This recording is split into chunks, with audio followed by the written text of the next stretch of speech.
یہ جو جتنی تفصیل ہم نے ذکر کی عیوبات سے متعلق، یعنی جس جانور کے اندر یہ عیب ہو تو اس کی قربانی درست نہیں ہے، یہ عیب ہو تو اس کی قربانی درست نہیں ہے، تو اس کا تعلق ذبح کرنے سے پہلے کے ساتھ ہے. یعنی ذبح کرنے سے پہلے اگر اس طرح کا کوئی عیب نکل آئے تو اس جانور کی قربانی درست نہیں ہے. مالدار کے لیے دوسرا جانور خریدنا لازمی ہے، لیکن خاص ذبح کرتے وقت اگر کوئی عیب پیدا ہو جائے.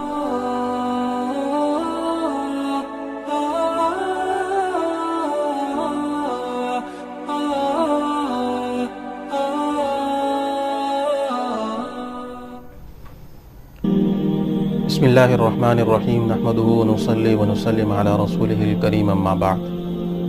قربانی کے مسائل کا تذکرہ چل رہا تھا. قربانی کا جانور ایسا ہو کہ جو بالکل صحیح سالم ہو. یعنی قربانی کے جانور کے لیے ایک شرط یہ بھی ہے کہ آپ ایسا جانور خریدیں کہ جس میں کسی قسم کا کوئی عیب نہ ہو. یعنی وہ عیب کہ جس کی وجہ سے قربانی درست نہ ہو، ان تمام عیوبات سے وہ جانور بالکل پاک ہو اور اس کے اندر کوئی بھی عیب نہ پایا جاتا ہو، تو ایسے جانور کو آپ خریدیں اور اس کی قربانی کریں. اگر عیبدار جانور آپ خریدیں گے یا خریدنے کے بعد ذبح کرنے سے پہلے اس کے اندر کوئی ایسا عیب پیدا ہو گیا جس کی وجہ سے قربانی درست نہیں ہو سکتی، تو اگر یہ شخص مالدار ہے تو مالدار کے لیے پھر دوسرا جانور خریدنا لازم ہے. اس جانور کی قربانی مالدار نہیں کر سکتا، غریب کر سکتا ہے. غریب کے لیے دوسرا جانور خریدنا لازمی نہیں ہے. اب وہ کون سے عیوب ہیں کہ جن کی وجہ سے جانور کی قربانی درست نہیں ہوتی؟ وہ تقریباً 10 کے قریب ایسے عیوب ہیں کہ جن کی وجہ سے جانور کی قربانی درست نہیں ہو سکتی. ان 10 عیوبات کا تعلق جانور کے مختلف اعضاء کے ساتھ ہے. تو ہم ترتیب وار چلتے ہیں کہ پہلے عضو کو ہم لیتے ہیں. جیسے مثال کے طور پر جانور کی جو ٹانگیں ہیں، چاروں ٹانگیں، ہم اس کے متعلق بھی کچھ عیوبات ہیں، پہلے ہم اس کا تذکرہ کر لیتے ہیں. دیکھیں، اگر جانور لنگڑا ہو، ایسا لنگڑا ہو کہ یعنی اس کی 3 ٹانگیں تو صحیح ہوں اور چوتھی ٹانگ صحیح نہ ہو، یعنی لنگڑا ہو اور چلتے ہوئے وہ تیسرا پاؤں بالکل زمین پر نہ رکھ سکتا ہو، تو ایسے جانور کی قربانی درست نہیں ہے. اسی طرح اگر وہ چوتھا پاؤں زمین پر تو رکھ لیتا ہو لیکن اس پہ چل نہ سکتا ہو، یعنی 3 پاؤں پہ تو وہ چل رہا ہے لیکن جو چوتھا پاؤں زخمی ہے وہ زمین پر نہیں رکھ پاتا، تو اس جانور کی قربانی بھی درست نہیں ہے. ہاں، البتہ اگر زخمی تو ہو، اس کا پاؤں زخمی تو ہو لیکن زمین پر رکھ کر سہارے کے ساتھ اس کے ساتھ چلتا ہو، اگرچہ لنگڑاتا ہوا چلے لیکن چوتھا پاؤں بھی زمین پر رکھ کر اس سہارا لے کر چلتا ہو، تو اس جانور کی قربانی درست ہے. تو خلاصہ کیا ہوا؟ خلاصہ یہ ہوا کہ اگر جانور کے چاروں پاؤں صحیح ہوں تب تو اس کی قربانی درست ہے. ہاں، اگر جانور کا ایک پاؤں خراب ہو اور ایسا خراب ہو کہ یا تو وہ پاؤں بالکل زمین پر نہ رکھ پاتا ہو یا رکھے تو صحیح لیکن چل نہ پائے، تو ایسے جانور کی قربانی درست نہیں ہے. جانور خریدنے سے پہلے اس عیب کو دیکھ لیں. اگر اس طرح کا جانور ہو تو اس کی قربانی درست نہیں ہے. اسی طرح جانور خرید لینے کے بعد ذبح کرنے سے پہلے اگر اس کے اندر کوئی یہی عیب نکل آئے کہ پاؤں ایسے زخمی ہو جائے کہ وہ زمین پر بالکل ہی نہ رکھ پائے، تو ایسے جانور کی قربانی درست نہیں ہے. مالدار ہے تو دوسرا جانور خریدے، اور اگر غریب آدمی نے خریدا ہوا ہو تو اس پر دوسرا جانور خریدنا لازم نہیں ہے، اسی جانور کی قربانی کر سکتا ہے. دوسرا جو عیب ہے اس کا تعلق جانور کے دانتوں کے ساتھ ہے. یعنی اگر جانور کے دانت بالکل ہی نہ ہوں یا اتنے ہوں کہ جس کی مدد سے وہ چارہ نہ کھا سکتا ہو، تو اس جانور کی قربانی بھی درست نہیں ہے. ہاں، اگر کچھ دانت گر گئے ہوں، کچھ باقی ہوں، اور جو دانت باقی ہیں اس کے ذریعے وہ چارہ وغیرہ کھا سکتا ہو، تو اس جانور کی قربانی درست ہے. اسی طرح ایک عیب کا تعلق جانور کے تھنوں کے ساتھ بھی ہے. جو بڑے جانور ہیں جیسے مثال کے طور پر گائے، بھینس اور اونٹنی، یہ جو بڑے جانور ہیں اگر ان کا ایک تھن خراب ہو تو ان کی قربانی درست ہے۔ اگر ایک سے زیادہ تھن خراب ہو، یعنی 2 تھن خراب ہو یا 3 خراب ہو جائے تو اس جانور کی قربانی درست نہیں ہے۔ لیکن جو چھوٹے جانور ہیں جیسے مثال کے طور پر بکری ہے، تو بکری کا اگر ایک تھن بھی خراب ہو جائے تو اس بکری کی قربانی درست نہیں ہے۔ اسی طرح تھن تو ٹھیک ہے لیکن اس سے دودھ بہت کم نکلتا ہے، تب بھی اس جانور کی قربانی درست ہے۔ یعنی دودھ کا کم ہونا یا زیادہ ہونا اس کا تعلق ان عیوبات کے ساتھ نہیں ہے، بلکہ اصل جو عیب کا تعلق ہے وہ تھن کے ساتھ ہے۔